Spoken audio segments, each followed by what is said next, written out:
बता दो ना, खोल के दिखा दी का।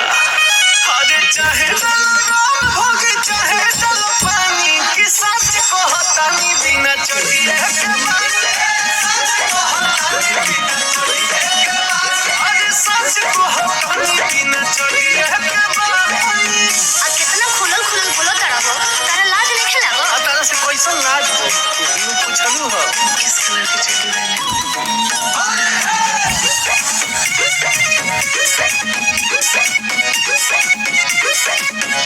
अरे डाल के तू देख ला बदल जाई सीन हो, कहानी से भीतरी ले हो जाए रंगीन हो।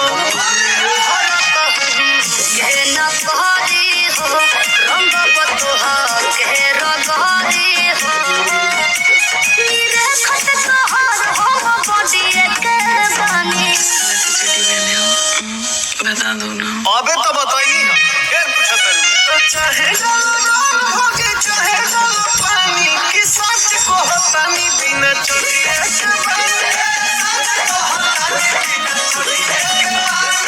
सच को हतानी बिना चढ़िए के बारे।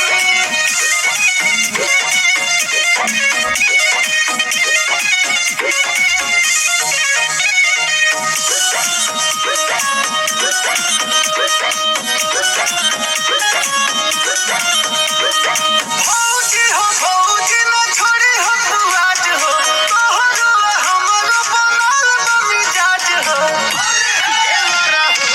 लाज नहीं खेता शर्म कुछ आज नहीं खेता, मार तू हम सजिए के बानी। चड्डी पहने हो?